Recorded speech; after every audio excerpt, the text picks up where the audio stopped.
Tengan un buen día.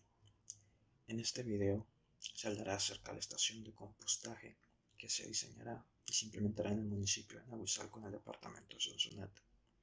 Además, se hablará de la problemática que se tiene acerca de la gestión y el manejo de los residuos sólidos en El Salvador, así como también de las soluciones viables que se pueden hacer para paliar este problema, como la implementación del reciclaje y la implementación del compostaje, pero también hablando de los obstáculos y retos que se deben asumir al implementar estas nuevas soluciones.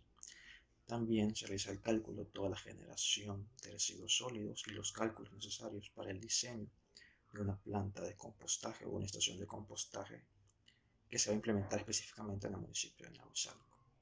Comenzando a hablar acerca de la gestión de los desechos sólidos en el país. Esta gestión de los desechos sólidos se debe de tomar en cuenta que existe una gran acumulación de basura que se puede observar en las calles de El Salvador, que no debería estar ahí. Por tanto, para darle solución a estos problemas se pueden tomar diferentes alternativas.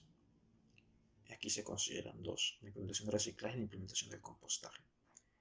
Pero la implementación de esta también tiene sus obstáculos, ya que también a lo largo de la historia, y por ejemplo, una entrevista que se hizo a un alcalde en el año 2017, se toma de que solo se han tenido rellenos sanitarios y se ha reducido nada más a eso, y no se ha tenido la opción de separar y reciclar y reutilizar toda esta basura que ya no se ocupará. Por ese motivo se presentan estas alternativas.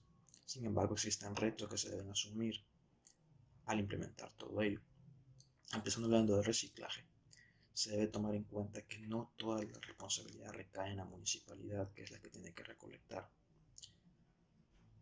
Como es obviamente visto, la municipalidad se encarga de tomar todos los procedimientos y tener preparadas unas plantas de reciclaje para ello, pero también uno de los protagonistas principales de todo esto es la población, ya que debe de estar capacitada, y ahí es donde entra en juego la educación ambiental, ya que se debe tener todas las personas, independientemente de su edad o su formación académica, debe tener todos los conocimientos y aptitudes para saber separar los tipos de residuos y entregar a las recolecciones de basura ya separadas. Tomando en cuenta la implementación del compostaje, también se toma esta misma problemática, ya que las personas tienen que ser las principales y el inicio de esta nueva solución, conociendo cómo se recicla, cómo se realiza un compostaje, que lo pueden hacer también en sus hogares, pero también deben de conocer principalmente cómo separar cada residuo para facilitarles a los recolectores y a las plantas finales para que sea el procesamiento del compostaje. Este compostaje es una gran solución, ya que la población va en aumento cada día más y se generan más residuos sólidos. Entonces, de esta manera se realiza un aprovechamiento de todo esto y se reduce la cantidad de desechos sólidos que va a un relleno sanitario, por ejemplo. El compostaje, además de reducir esta cantidad de desechos sólidos, también es muy positivo para la agricultura, ya que el compostaje da nuevos niveles, nuevas características, nuevos valores a los suelos, que lo fortalece, lo mejora y le da los nutrientes necesarios para poder desarrollar los cultivos de gran forma, y a la vez se reduce la cantidad de basura o de residuos sólidos y se aprovecha al máximo. Para continuar, se tiene el cálculo de la población futura, que es importante para conocer la generación de residuos sólidos y hacer la estación de compostaje. Se tiene en cuenta la población actual, la tasa de crecimiento anual y el periodo de diseño. Por tanto, se multiplica el periodo de diseño por la tasa de crecimiento anual y eso se le suma a la población actual. Y con ese producto se tiene la población futura, que se utilizará para futuros cálculos.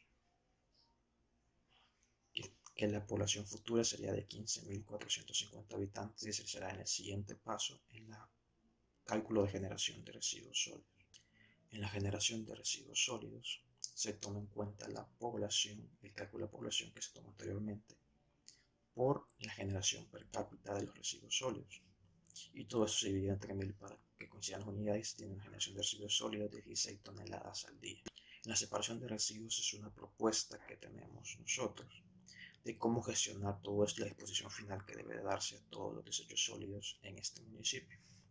Para comenzar, se va a tomar que se debe de hacer una ordenanza municipal donde instruya a la población a separar sus basuras en los diferentes tipos de residuos que existen. Por tanto, se debe dar una educación ambiental, capacitarlos para que tengan los conocimientos de los tipos de residuos que hay. Y se va a poner a la población a separar en papel, cartón, plástico, materia orgánica y en ordinarios, que se le ha llamado, que es todo lo demás que no entra en parte en las anteriores.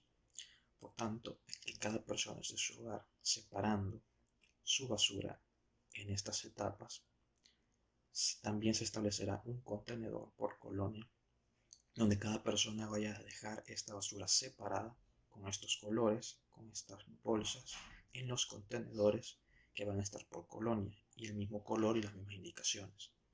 Entonces así se le facilita a los recolectores de basura que solo tienen que ir al contenedor a recoger estos desechos sólidos y ya separados.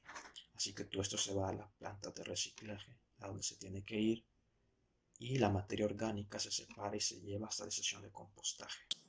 Con la tarea 2 para el área de compostaje, la localización de la planta estará ubicada en el departamento de Sonsonate, en el municipio de Nahuizalco.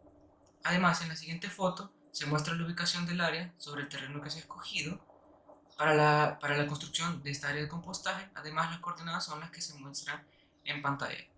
Siguiendo, tenemos lo que es la topografía de la zona. Esta zona, donde está ubicado el área de compostaje, cuenta con un terreno ondulado, pero la pendiente del terreno no es continua. Además, presenta partes planas, como se muestra en la imagen obtenida de Google Earth. Además, tenemos lo que es el análisis de las vías. En el plano de ubicación, las vías se muestran que se puede llegar e ingresar a la estación de compostaje de manera fácil. Además, se puede contar que no está cerca de una zona poblada y que no se encuentran personas residiendo en los alrededores, por lo que no se va a provocar ningún tipo de tráfico adicional en la zona del área de compostaje. Continuando con lo que es el contenido de humedad para la caracterización de los residuos, vamos a tomar en cuenta el porcentaje en peso y el contenido de humedad para obtener el peso de agua y el peso seco de toda la muestra. Para eso, vamos a tener que el peso de agua va a estar dado del porcentaje en peso por el contenido de humedad entre 100, que es el total de la muestra. Esto para sacar el peso de agua, y para el peso seco se va a tener que restar, el porcentaje en peso menos el peso de agua. Esto para tener el porcentaje seco se va a tener que hacer para todos los componentes de la muestra, sacando un total. Para el contenido de humedad tenemos que restar el total de la muestra menos el peso seco total entre el total de la muestra. Para las ecuaciones químicas tenemos siempre que tomar en cuenta el porcentaje en peso de todos los contenidos, de todos los componentes, también con el contenido de humedad, el peso en agua y el peso seco. Pero para esto se debe hacer una distribución de todos los elementos que están mayores en el que componen el residuo. Ahora bien, los datos típicos que se van a tener que sacar son los del carbono, los del hidrógeno, oxígeno, nitrógeno, azufre y las cenizas. Estos datos ya están dados por tablas. Ahora bien, para el cálculo de los elementos, lo que es la ceniza, el hidrógeno, vamos a tener que ocupar el peso húmedo y el peso seco de la muestra. Para sacar los primeros datos, se tiene que ocupar con el peso seco de la muestra y realizar una sumatoria de todos esos elementos. Además, con el peso también tenemos que sacar el peso húmedo con el agua. Ahora bien, para la distribución porcentual de esos elementos que contienen con y sin agua en los residuos, debemos de poner las sumatorias que se han sacado anteriormente en la tabla anterior y sin agua también. Para el hidrógeno y el oxígeno se deben sacar aparte con el peso húmedo, realizando la sumatoria y además sacando los porcentajes y colocarlos y sumarlos al peso con agua. Ahora bien, vamos a pasar a la parte de calcular la composición molar de los elementos, pero en este caso despreciando las cenizas. Ahora vamos a tomar en cuenta el peso atómico que fue sacado de la tabla periódica.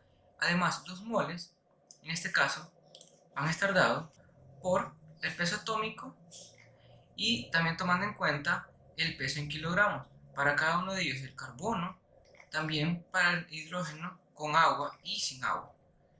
Esto para tener el número de moles sin agua y con agua de cada uno de los componentes para utilizarlo y determinar la fórmula química aproximada con azufre, sin azufre, con y sin agua.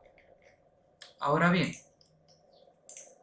teniendo esto, vamos a tomar en cuenta una relación evitando el azufre y colocando el nitrógeno con relación a 1.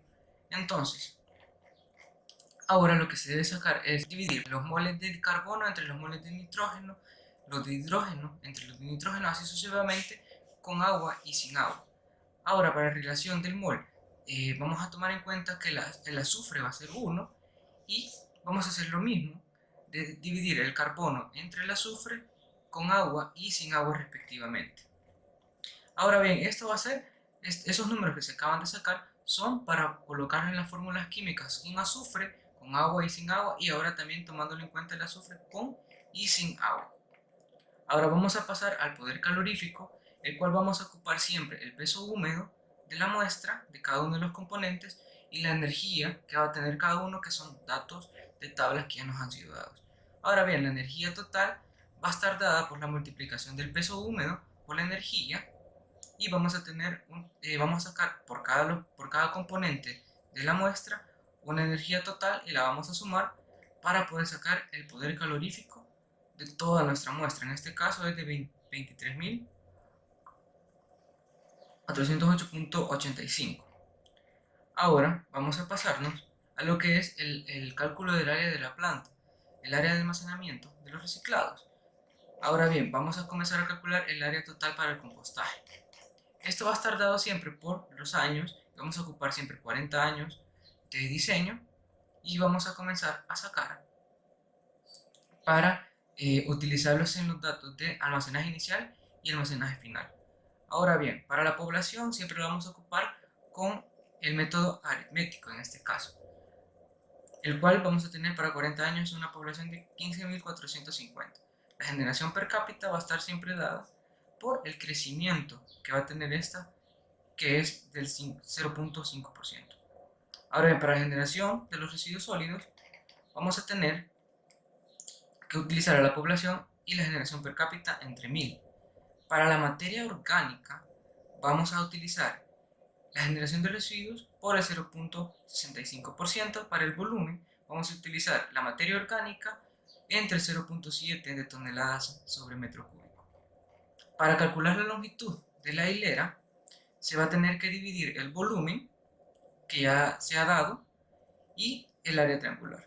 Para el área de la hilera, se va a tener la longitud de la hilera por el ancho que ya lo tenemos.